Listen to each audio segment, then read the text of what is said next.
Our next story is about the right to abortion, a political hot potato in the United States. It's a story we keep coming back to, especially now after the midterm elections. You see, at least 5 states voted in the midterm elections to uphold the right to choice and amend their respective constitutions.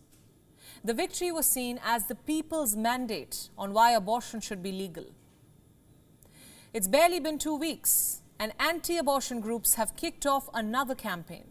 This time, their target is the FDA, the Food and Drug Administration of the United States, a federal agency under the Department of Health. It has approved an abortion medication called Mifepristone, a drug aimed at providing women easy access to abortion.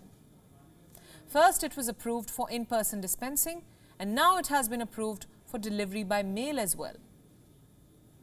But a group of pro-life activists want to block it altogether. Look at this headline. Several anti-abortion organizations in America have sued the FDA in a bid to reverse its approval of this medicine.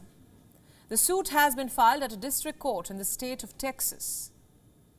Behind it are 4 conservative groups, namely the Alliance of Hippocratic Medicine, the American Association of Pro-Life Gynecologists, the American College of Pediatricians, and the Christian Medical and Dental Associations. All 4 of them are so-called orthodox conservative bodies. They want the FDA to discontinue this abortion pill. Why? Well, their argument is that the medication is not safe, that it hasn't undergone the necessary checks. They say that the FDA went beyond its authority in approving the medication.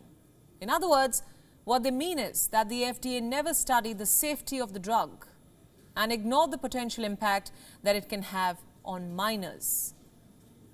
Allow me to quote from their statement. The FDA disregarded the substantial evidence that chemical abortion drugs cause more complications than even surgical abortions.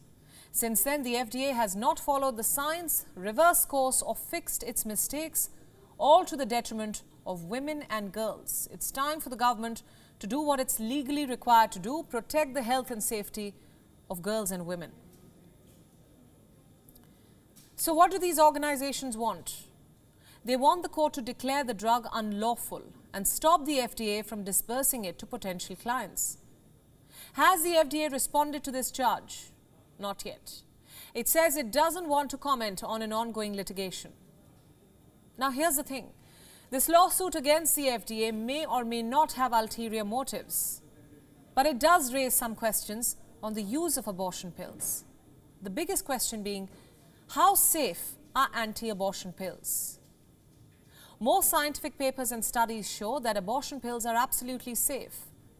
Serious problems are rare, but like all medical procedures, there can be some risks, like blood clots, infection, an allergic reaction, and pregnancy tissue getting left behind in the uterus.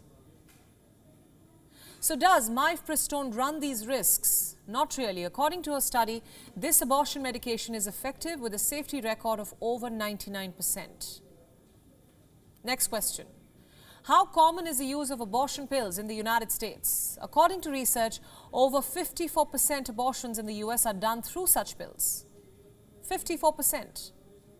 Most of them prove to be successful without any adverse side effects. So what explains this lawsuit? What else but politics? Reports say the case is just the beginning. More lawsuits around medication and abortion could be on their way out. More cases aimed at exploiting the legal grey areas on abortion pills and making access to abortion a complex task. The story is still developing. We'll get you the latest. WION World is now available in your country. Download the app now and get all the news updates on the move.